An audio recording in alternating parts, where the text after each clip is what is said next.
अगर आपको आज का एपिसोड पसंद आए तो द ब्लैंक पेज ऑफिशियल को सब्सक्राइब ज़रूर करिएगा और बेल आइकन को प्रेस करना मत भूलिएगा। कुछ रोज़ पहले मोहन भागवत साहब आरएसएस के चीफ, इन्होंने एक इवेंट के दौरान कहा है कि बांग्लादेश, पाकिस्तान ये सब बनने का दुख, इंडिया के टूटने का दुख हम कभी नहीं भुला सकते। ये दुख हमारे अंदर तब तक रहेगा जब तक अखंड दोबारा नहीं बन सकता इंडिया, अखंड भारत, माँ भारती दोबारा एक नहीं हो जाती, तब तक ये दुख रहेगा। और उन्होंने कहा कि मुसलमानों की तादाद बढ़ रही है, हिंदुओं की कम हो रही है। नॉर्थ ईस्टर्न जो स्टेट्स हैं इंडिया की, 7 सिस्टर स्टेट्स, यहाँ पर ईसाई बढ़ रहे हैं, हिंदू कम हो रहे हैं। इंडिया से ताल्लुक़ रखने वाले जो मज़ाहब है, इंडियन रिलीजन्स, उन्होंने एक टर्म ईजाद की हुई है, नहीं आरएसएस के लोगों ने, कि इंडियन रिलीजन्स। उन्होंने अपने मोहन भागवत साहब ने आरएसएस के गुंडों को कहा कि इंडियन रिलीजन्स की तादाद कम हो रही है, जो नॉन इंडियन रिलीजन्स हैं उनकी तादाद बढ़ रही है। कभी कभी बहुत दुख होता है और हैरत भी होती है, ये किस किस्म के मकबूतुल हवास किस्म की शख्सियतें हैं यहाँ पे, कैसा नज़रिया है ये, मतलब सुन के ही अजीब लगता है। खुदा को भी इन्होंने ज्योग्राफी में बांट के रखा हुआ। ये जो इंडिया का खुदा है वो अलग है, वो मज़ाहब अलग हैं। देखें, जब साइंस ने अभी इतनी तरक्की नहीं की थी तो पता चलता था कि यार ये जो सोलर सिस्टम है बस यही कुल कायनात है। फिर साइंस ने तरक्की की, पता चला कि नहीं, सोलर सिस्टम से आगे असल में एक पूरी कायनात है, कहकशां है एक पूरी, इसे मिल्की वे गैलेक्सी कहते हैं। हमारी जो गैलेक्सी है ये पूरी कहकशां है, उसके अंदर पता नहीं कितने अरब खरब ऐसे सोलर सिस्टम है, ऐसे निज़ाम है। ये जो हमारा निज़ाम है सोलर सिस्टम, ऐसे तो अरब खरब है मिल्की वे के अंदर। फिर जब साइंस ने तरक्की की थोड़ा, तो पता चला कि ये जो मिल्की वे गैलेक्सी है ना, कहकशां, ये तो एक है, ऐसी तो पता नहीं कितनी अरबों खरबों गैलेक्सियाँ हैं कायनात के अंदर। ये सारी गैलेक्सियाँ मिलकर उन्होंने इसको नाम दिया क्लस्टर। फिर जब साइंस ने थोड़ा और तरक्की की तो पता चला ये जो क्लस्टर है, ऐसे तो पता नहीं कितने बेशुमार क्लस्टर हैं कायनात के अंदर, तो उन्होंने उस सबको मिला के सुपर क्लस्टर का नाम दे दिया। अब पता चल रहा है कि ये जो सुपर क्लस्टर है, ये नई तहकीक, जैसे जैसे साइंस इवॉल्व हो रही है ना, इंसान खुदा की कुदरत को पहचानने में लगा हुआ। ये ऐसा इल्म है, खुदा ने इसलिए बनाया ताकि लोग उसकी कुदरत को पहचानें कि वो कितना बड़ा है। अब पता चल रहा है ये जो सुपर क्लस्टर है, इससे भी आगे पता नहीं कितनी, ये नॉन यूनिवर्स है जहाँ तक का हमें पता है इंसानों को, ये वो है। इससे आगे क्या है हमें उसका इल्म ही नहीं है।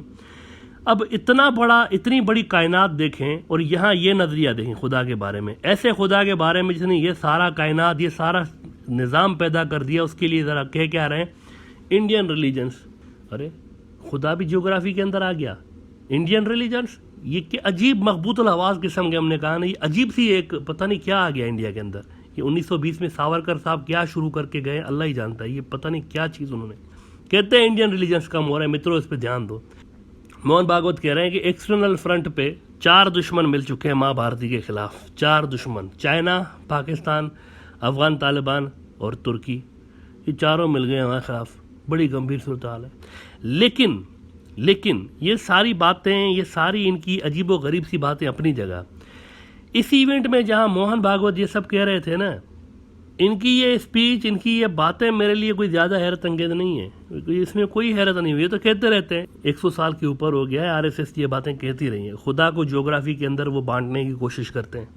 पूरी कायनात का एक खुदा है और वो इंडिया की ज्योग्राफी के अंदर उन्होंने बस वही बना के रखा हुआ है अपना, वही है इंडियन रिलीजन्स। ये क्या है भाई इंडियन रिलीजन्स? ये कोई हैरत की बात नहीं हमारे लिए। ये कोई हैरत की बात पता है क्या है वहाँ पे? क्या चीज़ जो सबसे ज़्यादा हैरान कुन लगी इस इवेंट में, बहुत हैरान कुन लगी, वो थी इसराइल और आरएसएस। ये तो वैसे खुफिया तो इनके लिंक्स हमेशा रहे, लेकिन अब तो ओपनली सरेआम खुल्लम खुल्ला प्यार करेंगे वाला सीन है। इसराइल के अहम तरीन डिप्लोमेट्स इस इवेंट के अंदर बैठे हुए मोहन भागवत की तकरीर सुनते हुए नजर आए। Israeli diplomats, senior diplomats, RSS के साथ इजराइल। अच्छा जी, आरएसएस के साथ इजराइल के डिप्लोमेट्स को देखकर इधर उधर ज़रा चिल्ला काटने वाले बाबा से पूछा गया, बुजुर्ग से, कि बाबा जी ये क्या हो रहा है, ज़रा पता तो करेंगे ये क्या कर रहे हैं यहाँ पर आरएसएस की इवेंट में। तो जनाब पता चला कि ये जो इंडिया के लिए एग्जिस्टेंशियल थ्रेट्स चाइना ने पैदा कर रखे हैं ना, मोदी साहब की गलत पॉलिसियों की वजह से और आरएसएस बीजेपी की गलत पॉलिसियों, अखंड बनाने के चक्कर में उन्होंने एग्जिस्टेंशियल थ्रेट पैदा कर दी इंडिया के लिए। अखंड भारत तो नहीं बना, उल्टा ये जो मौजूदा है इसके भी इलाके लद्दाख, सिक्किम, ये भी इनके ऊपर संकट छाया हुआ है। अखंड भारत तो गया तेल लेने ना, ये यहाँ पर ये मसला पैदा हो गया।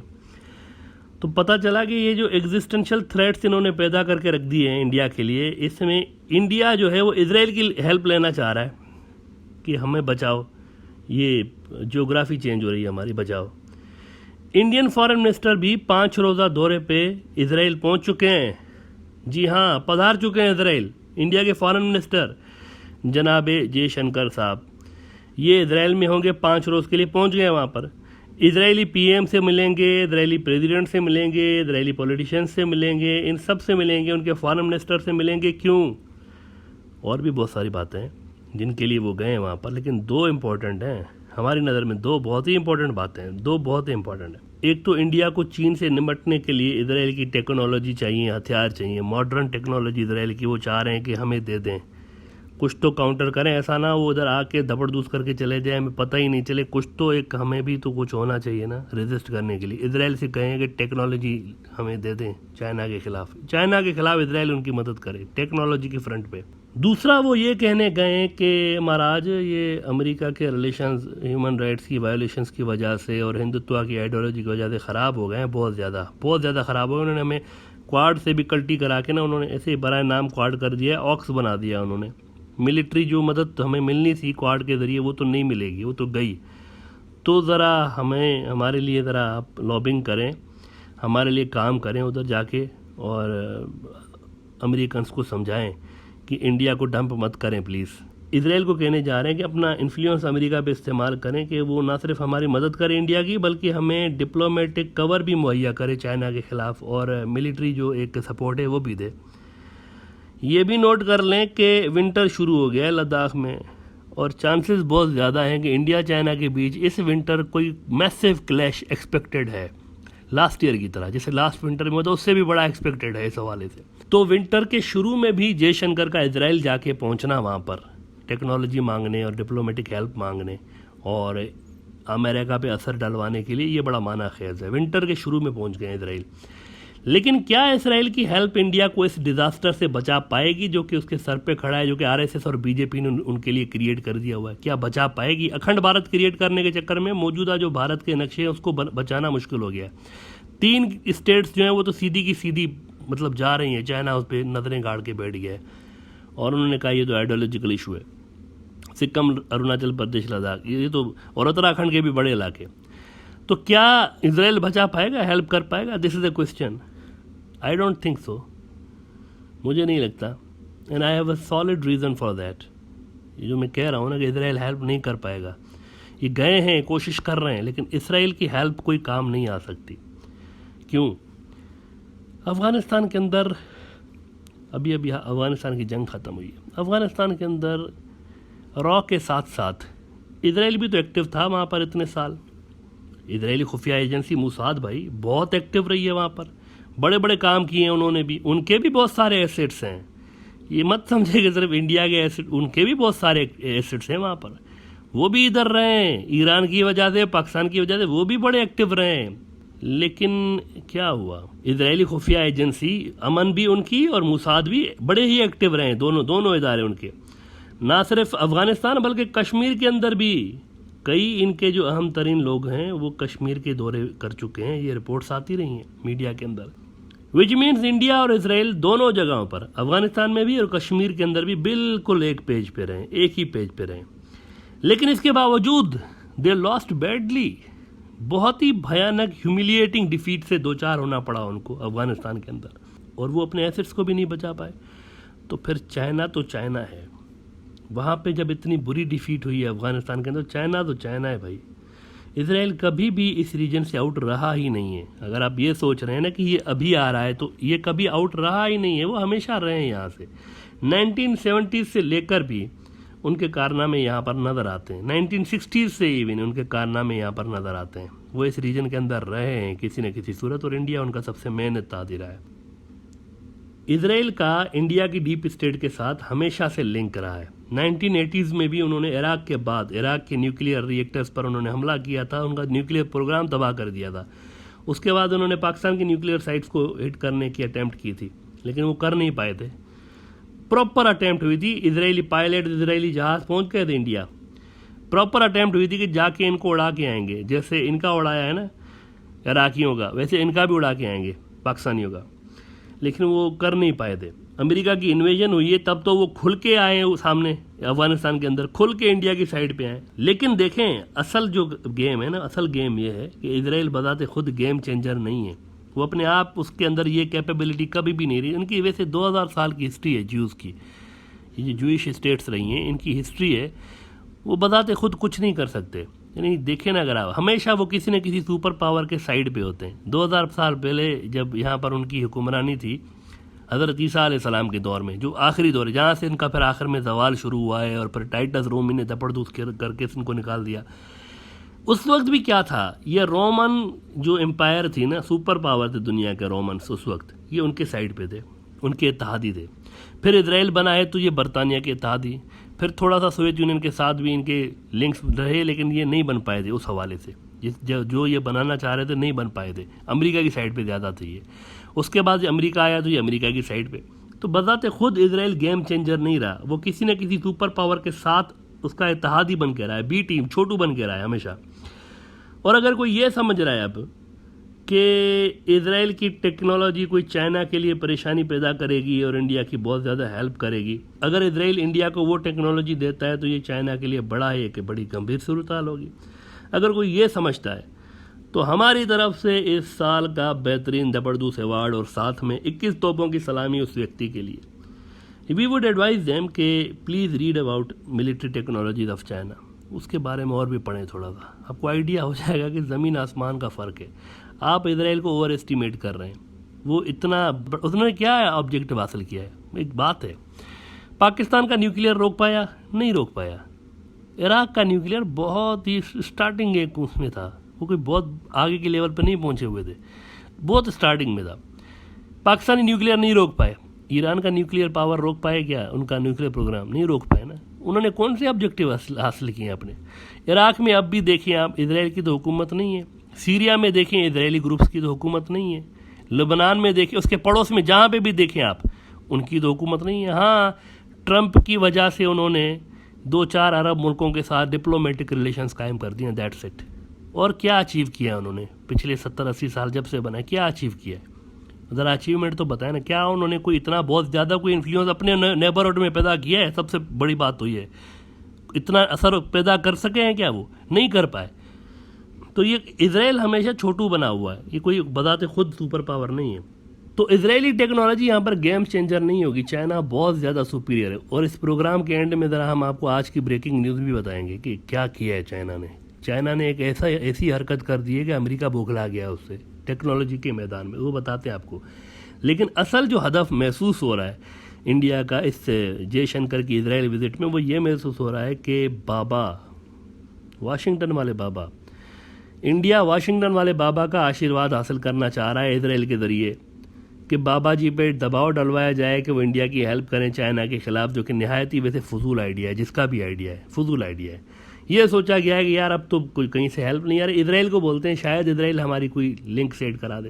पहली बात तो ये है कि वहाँ कोई मोदी का दोस्त नेतन्याहू नहीं बैठा है इस वक्त, ये बात सोच लें आप। इसको ज़रा डीपली एनालाइज करें कि इजराइल इंडिया की हेल्प कर भी सकता है या नहीं कर सकता। पहली बात, मोदी साहब का दोस्त नेतन्याहू नहीं है वहाँ पे, यानी ऐसी हुकूमत नहीं है कि जो वाशिंगटन वाले बाबा पे वाकई में असर डाल सके, जैसा कि ट्रेडिशनली होता रहा है। बल्कि अब वहाँ पर वो सरकार है जिसके ऊपर उल्टा वाशिंगटन वाले बाबा का हाथ है।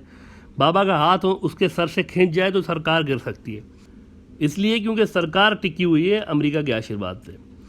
अगर इस सरकार का स्ट्रक्चर आप देखें तो बड़ा हैरानकुन स्ट्रक्चर है जो इजराइल के अंदर बनी हुई है। उसका प्राइम मिनिस्टर वो शख्स है जिसकी 120 के पार्लियामेंट में सिर्फ 6-7 सीटें हैं, फिर भी प्राइम मिनिस्टर बना हुआ है। कभी सुना है आपने कि एक पार्टी ने 6 सीटें जीती हों और फिर भी उनका प्राइम मिनिस्टर आ गया हो 120 के ऐवान में 6 सीटें? ज़रा परसेंटेज निकालें, पता चलेगा आपको कितनी परसेंट है। 10% भी कोई, अगर 10% भी निकाले 120 का तो 12 सीटें बनती है। इसके बाद 10% भी नहीं है, लेकिन फिर भी 5-6% पे ये प्राइम मिनिस्टर बना हुआ है। ये जो सरकार बनाई गई है इजराइल में, इसमें अरब मुसलमान भी हैं, अरब मुसलमान इजराइल के वो भी हैं, लिबरल्स भी हैं वहाँ पर, इजरायली लिबरल, वहाँ पर कट्टर ज़ायनिस्ट भी हैं। अजब सी सरकार है, सारे एक ही साथ बैठे हुए सरकार में। और सिर्फ इसीलिए बनी हुई है क्योंकि नेतन्याहू को उन्होंने जबरदस्त करना था अमेरिका ने, इसीलिए इन सबको मिला के उन्होंने ये सरकार बना दी हुई है। Netanyahu was not going well with president Biden, Biden के आने के बाद नेतन्याहू की उनसे नहीं बन रही थी, बिल्कुल वो चेंज है उससे, ट्रंप से बिल्कुल चेंज है, नेतन्याहू के दोस्त ट्रंप से। तो इजराइल के अमेरिका से एक तो वैसे ही ताल्लुकात वो नहीं रहे जो पहले थे, यानी इस सरकार की इतनी वो अप्रोच नहीं है कि वो असर डाल सके अमेरिका के ऊपर कि यार ये करो, वो नेतन्याहू की अप्रोच थी, आपको मानना पड़ेगा। Netanyahu is a player, Netanyahu को आप ऐसा हल्का मत लें, वो वाकई उसको बीबी कहते हैं प्यार से उधर, ये वाकई बड़ा शातिर सियासतदान है और ये एक बहुत ही कदावर शख्सियत है वहाँ के पॉलिटिकल सिस्टम में। इसको हटा दिया गया, अच्छी बात ये हुई है मुस्लिम वर्ल्ड के लिए और अरबों के लिए वहाँ पर कि इसकी बनी नहीं है बाइडन के साथ, वरना अगर ये पावर में होता तो बहुत गड़बड़ पैदा कर सकता था। तो इजराइल के लिए इस मौजूदा सेटअप में, ये जो मौजूदा सरकार जो बनी हुई है, इस मौजूदा सेटअप के लिए मुमकिन नहीं है कि वो अमेरिका से इंडिया के लिए कुछ डिलीवर करा सकें, पहली बात। दूसरी बात यह है कि इजराइल आजकल अपने मसले में फंसा हुआ है, दूसरा मसला है उनका, उनके सारा फोकस उधर है। इंडिया के मसले में तो वो क्या पढ़ेंगे, वो सारा अपने मसले में पड़े हुए हैं। ईरान का न्यूक्लियर प्रोग्राम उनके लिए सबसे बड़ा सरदर्द इसलिए वो बना हुआ है, वहाँ पर वो इंगेज्ड हैं, सारा उनकी तवज्जो ही उधर है। इंडिया की मुसीबतें उनके लिए सेकेंडरी इशू है, प्राइमरी इशू नहीं है। पहला इशू उनका ईरान है कि उनकी मिडल ईस्ट के अंदर, इजराइल भी मिडल ईस्ट में, मिडल ईस्ट के अंदर उनके पैरेलल एक फोर्स आ रही है जो कि न्यूक्लियर पावर बनने जा रहा है। और पहले तो वैसे अकेलौता इजराइल न्यूक्लियर पावर है ना, अब उनका खतरा वहाँ पर, उनका स्टेटस खतरे में वहाँ पर। वैसे ही जैसे आलमी सतह पर अमेरिका का स्टेटस चीन की वजह से खतरे में है, मिडल ईस्ट के अंदर इजराइल का स्टेटस ईरान की वजह से खतरे में है, मिलिट्री स्टेटस, वो भी न्यूक्लियर पावर बनने जा रहा है। इतने बड़े थ्रेट्स हैं उनके लिए। अमेरिका का कितना बड़ा थ्रेट है, ग्लोबल लेवल पर उसको थ्रेट है। वो सब छोड़कर और इंडिया के मसलों के पीछे लग जाएं, क्या ये तुक बनती है? इसी तरीके से क्या ये तुक बनता है कि इजराइल अपना मसला छोड़कर, इतना बड़ा मसला है उनके लिए, उसको छोड़कर वो इंडिया के लिए पीछे चलें, भाई आपका पहले मसला हल करते हैं? इट्स नॉट पॉसिबल, ये इस फजूल किस्म की बात है। अच्छा, वैसे इजरायली डीप स्टेट जो है ना और इंडिया, हमने आपको बताया कि इनके बीच हमेशा से ताल्लुकात रहे हैं। अलबत्ता वहाँ इजराइल के अंदर इंडिया के जो हार्डलाइनर है ना, आरएसएस के गुंडे, उनको ज़्यादा पसंद किया जाता रहा है, उनको हार्डलाइनर होने की वजह से ज़्यादा पसंद किया जाता रहा है। और कोशिश भी यही रही है कि इनकी सरकार आए, हमेशा से कोशिश रही है। लेकिन जब से नेतन्याहू की जगह अमेरिका ने दूसरी अपनी सरकार बैठाई है इजराइल में, यानी एक चूंचू का मुरब्बा किस्म की, एक लिबरल किस्म की सरकार भी है, तो ज़ायोनिस्ट भी हैं उसके अंदर, मुसलमान भी हैं, सारे के सारे हैं। तब से लेकर इजराइल में इजरायली नैरेटिव नहीं चलता, ये बात नोट करें आप। इजराइल के मेन स्ट्रीम मीडिया हो या वहाँ की सिविल सोसाइटी हो, वहाँ पर अमेरिका का असर बढ़ गया है, अमेरिकी नैरेटिव चलता है। पहले इजरायली नैरेटिव चलता था, अब अमेरिकी नैरेटिव चलता है। इजरायली मीडिया बिल्कुल वैसे ही कॉपी कर रहा है जो कि अमेरिकी मीडिया लिख रहा होता है। वहाँ की सिविल सोसाइटी जो कर रही है, ज़्यादातर ये लोग भी वही लिख रहे हैं। मोदी सरकार के लिए वहाँ पर वही ज़बान यूज़ हो रही है जो कि अमेरिकी मीडिया और वेस्टर्न मीडिया यूज़ कर रहा है, बिल्कुल वही यूज़ हो रही है। यानी कोई फ्रेंडली नहीं ज़बानें यूज़ हो रही हैं इजराइल के अंदर इंडिया के लिए और मोदी सरकार के लिए। इंडिया तो अलग है, मोदी सरकार अलग है, हम हमेशा कहते रहते हैं। मिसाल के तौर पर ये देखें, इजराइल का टॉप का news outlet, one of the top news outlets Israel का, हार्ट्स, इन्होंने अजब सी चीज़ लिख दी हुई है, अजब सी चीज़। जयशंकर जिस दिन आए उससे उसी रोज़, यानी उसी एक दिन पहले या उसी रोज़, टाइमिंग देखें ज़रा। इसको पढ़कर तो यूँ लग रहा है कि जैसे अमेरिका ने इजरायली मीडिया से ये मैसेज दिलवाया इंडिया को कि ये आपकी कोई हेल्प नहीं कर सकते, ऐसा लग रहा है, ऐसा फील हो रहा है कि ये इसीलिए इजरायली मीडिया ये सारा कुछ लिख रहा है ताकि इंडिया को एहसास हो कि भाई ये इधर जाना फजूल है। लिख रहे हैं कि हार्ड्सवाल लिख रहे हैं कि in Modi's new India, Mahatma Gandhi is out, his assassin is in. वो गोडसे के लिए कह रहे हैं, वो आ गया है और गांधी आउट हो गया है, ये नया इंडिया है। ये कौन कह रहा है? इंडिया का मित्र दोस्त लिख रहा है। वहाँ का मीडिया इस किस्म की लैंग्वेज लिख रहा है बीजेपी आरएसएस के लिए, ये कल उन्होंने लिखा है। यानी आप नोट करें, इजरायली इंडिया को गांधी वैसे ही याद दिला रहे हैं जैसे बाइडन चंद रोज पहले मोदी को गांधी याद दिला रहा था। वही ज़बान है, बिल्कुल वही ज़बान है। बल्कि इजरायली मीडिया तो एक हाथ आगे जाके ऐसी ऐसी चीज़ें लिख रहा है जिसे पढ़कर समझ नहीं आ रहा कि इजरायली मीडिया गालियाँ दे रहा है बीजेपी सरकार को या इजरायली मीडिया जो है ना उनकी फेवर में या उनकी दोस्ती में बातें कर रहा है। ये लिख रहे हैं कि Modi's Hindutva nationalists have turned Gandhi's killer into a hero of India. अब अजब बात है, वो कह रहे हैं ये गुंडे को हीरो कर दिया उन्होंने, इजरायली मीडिया कह रहा है, जिसके लिए यहाँ पे इंडिया के अंदर हिंदुत्व के गुंडे मरे जाते हैं ना, हमारा मित्र इजराइल, उनका मीडिया यहाँ पर ये आईना दिखा रहा है इंडिया को, जहाँ पर जयशंकर गए तो उनकी आते ही ये चीज़ें आ रही हैं सामने। इससे महसूस तो यूँ हो रहा है कि मैसेजिंग आ रही है वहाँ से कि भाई हम में ज़्यादा उम्मीद साढ़े उतने ना रही हो। मैसेज तो यही लग रहा है मीडिया में। अब देखते हैं 5 रोज़ा दौरे में क्या होता है, लेकिन बहरहाल मीडिया ये मैसेज दे रहा है। क्या इससे ये मैसेज नहीं मिल रहा कि इसराइल भी अमेरिका की साइड पे है दरअसल? मुकम्मल तौर पर हमारा अपना ख्याल है कि जयशंकर का विजिट कामयाब नहीं होगा। लेट्स वेट एंड वॉच कि क्या होता है जयशंकर साहब की इस मुलाकात के बाद इसराइल के अंदर, जहां वो संडे को उन्होंने लैंड किया हुआ है। 5 दिनों की मीटिंग है उनकी, और लैंड होते ही जयशंकर साहब ने कहा है कि इसराइल हमारा मोस्ट ट्रस्टेड फ्रेंड है। मोस्ट ट्रस्टेड लैंग्वेज देखें, मोस्ट का मतलब होता है नंबर 1, सबसे ऊपर। अलबत्ता जहाँ कई इधर उधर की एग्रीमेंट साइन होगी वहाँ पर I can tell you Israel technology के शोबे में भी कुछ ना कुछ अपनी चीज़ बेचने की कोशिश करेगा इंडिया को, चाइना के खिलाफ। जाहिर है वो उनका एक बहुत बड़ी डिपेंडेंस है, उनकी मार्केट जो है ना, उनकी इकोनॉमी, उसके अंदर हथियारों की जो एक सेल होती है उसका बड़ा एक शेयर होता है। डिफेंस के प्रोडक्ट्स के जो उनकी सेल होती हैं, कई अरब डॉलर इसराइल वहाँ से कमा रहा होता है। तो कस्टमर उनके घर आया हुआ है, इंडिया कस्टमर है उनका। कस्टमर को खाली हाथ नहीं भेजेंगे कुछ ना कुछ देंगे वो उनको, कस्टमर को पैसे लेंगे और कुछ ना कुछ देंगे। लेकिन चाइना के लिए वो ज़्यादा कुछ परेशानी की बात होगी नहीं, क्योंकि चाइना इंडिया के बीच इतना बड़ा टेक्नोलॉजिकल गैप है, वो इस तरह की एक विजिट और चंद प्रोडक्ट से कवर होने वाला नहीं है। ये कवर नहीं हो सकता, इतना बड़ा गैप है। डू यू वांट टू सी कि चाइना का क्या लेवल है, टेक्नोलॉजी के हवाले से क्या लेवल है? क्या आप झलक देखना चाहते हैं? इसराइल का ही अखबार देख लें आप, टाइम्स ऑफ इसराइल कहता है कि China secretly tests earth circling nuclear capable hypersonic missile. आवाज़ की रफ्तार से 5 गुना तेज़ चलने वाला एक ऐसा मिसाइल चाइना ने टेस्ट किया है जिसमें न्यूक्लियर हथियार डले हुए हैं। और ये मिसाइल लोअर अर्थ ऑर्बिट का पूरा चक्कर, पूरी दुनिया के गिर्द, पूरी दुनिया के गोले के गिर्द घूम कर इसने अपने टारगेट के ऊपर ही चला गया है। ऐसा मिसाइल, वो न्यूक्लियर मिसाइल है, ऐसा मिसाइल उन्होंने बना दिया। अमेरिकी सख्ते में आ चुके हैं कि ये क्या हो रहा है, ये क्या हुआ है। ऐसा कुछ तो कभी वाशिंगटन वाले बाबा ने देखा ही नहीं, तो वो बाबा परेशान हो गया उधर की क्या हो रहा है। मिसाइल टेस्ट हुआ है, ग्लोब का चक्कर उस मिसाइल ने काटा है और फिर अपनी टारगेट की तरफ गया है। हाँ, लेकिन इतलात ये है कि टारगेट से 32 किलोमीटर दूर गिरा है। लेकिन इसके बावजूद भी अमेरिकी सख्ते में आए हुए हैं कि ये क्या था, दुनिया के गिर्द घूम के फिर टारगेट की तरफ गया हुआ है।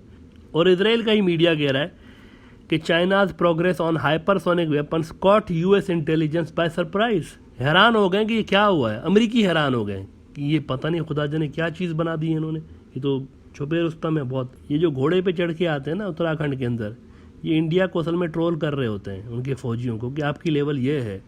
इनके बाद ऐसी ऐसी चीज़ें हैं कि अमेरिकी परेशान हो जाते हैं कि ये कहाँ जा रहे हैं चाइनीज़। ये चीन की टेक्नोलॉजी का लेवल है।